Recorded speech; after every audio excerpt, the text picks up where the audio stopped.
rekaman suara, tangisan anak, hingga pengkhianatan dari orang yang tinggal satu atap. Semua jadi bukti. Ini bukan sinetron. Ini kenyataan yang menggegerkan dunia hiburan.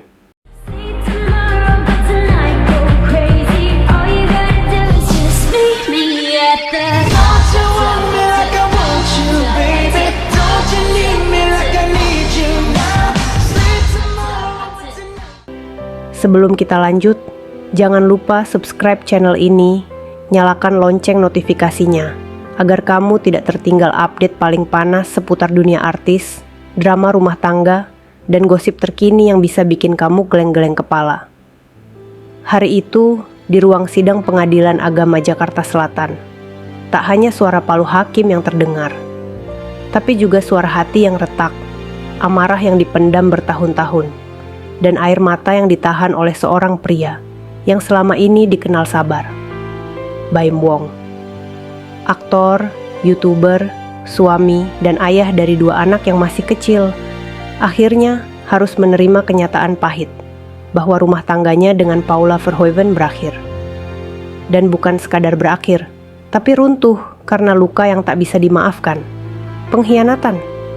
Ya, pengadilan memutuskan bahwa Paula Verhoeven telah nusyus. Dalam istilah hukum Islam, ini berarti seorang istri yang meninggalkan rumah tanpa izin, membangkang, dan dalam konteks ini melakukan perselingkuhan. Tuduhan ini tidak muncul begitu saja. Lebih dari 40 bukti diajukan oleh Baim Wong. Dari video pengintaian, pesan pribadi, hingga saksi-saksi yang membuat wajah Paula yang selama ini terlihat anggun dan tenang, menjadi bahan pergunjingan nasional. Dan siapa yang jadi orang ketiga? Sosok berinisial N, Satria Mulia, seorang aktor, tanpa ragu menyebut nama itu. Niko, seorang pria gondrong, berstatus menikah, dan yang paling mengiris, pernah tinggal serumah dengan Baim dan Paula. Dengan dalih rumahnya sedang direnovasi, Niko menumpang tinggal. Tapi yang ia ambil lebih dari sekadar tempat tidur. Ia mengambil kepercayaan, kenyamanan keluarga, dan hati seorang istri. Bayangkan, seseorang yang Anda beri makan, tumpangi kendaraan, dan perlakukan seperti saudara, ternyata menusuk dari belakang. Kisah ini bukan lagi drama keluarga. Ini tragedi yang tumpah di hadapan publik. Dan Paula, setelah vonis dibacakan, wajahnya tak menunjukkan emosi berlebih. Ia hanya berkata singkat, "Mohon doanya untuk saya, anak-anak, dan Baim." Kalimat yang terdengar datar, tapi menyimpan 1000 beban. Tak ada bantahan, tak ada pembelaan. Ia hanya diam, namun keputusannya untuk menggugat balik hak asuh anak menunjukkan bahwa dalam dirinya masih ada perlawanan. Paula sempat meminta hak asuh penuh selama 6 bulan pertama untuk Keanu dan Kenzo. Mungkin sebagai bentuk penebusan, atau mungkin karena ia tahu citra dirinya telah hancur. Tapi hakim menolak. Sebaliknya, hak asuh dibagi rata. 2 minggu dengan Baim, 2 minggu dengan Paula.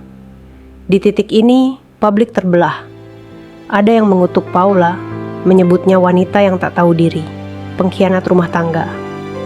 Tapi ada juga yang merasa bahwa semua orang bisa salah, dan Paula sedang melalui fase terburuknya. Tapi yang pasti, netizen tak bisa diam.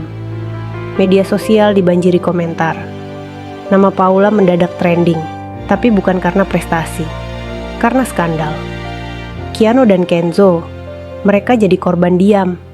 Dalam usia yang masih begitu kecil, mereka harus belajar hidup berpindah-pindah. 1 minggu di rumah ayah, 1 minggu di rumah ibu.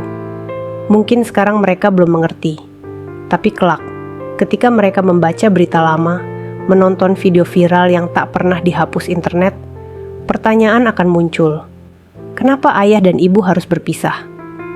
Dan pertanyaan yang lebih menyakitkan, kenapa ibu memilih orang lain saat kami masih membutuhkan keluarga yang utuh? Jika kamu suka dengan narasi seperti ini dan ingin tahu kelanjutannya, jangan lupa klik like, bagikan ke temanmu.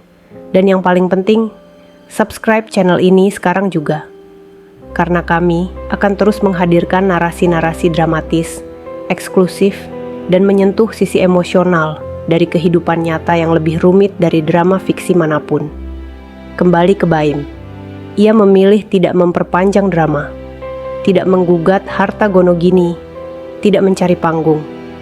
Ia hanya berkata dalam satu wawancara singkat, "Saya butuh ketenangan." Sebuah kalimat sederhana yang mengandung kelelahan luar biasa. Ia ingin fokus pada anak-anak. Ia ingin menjadi ayah yang tetap hadir, walau tak lagi satu rumah. Tapi akankah publik membiarkan mereka tenang?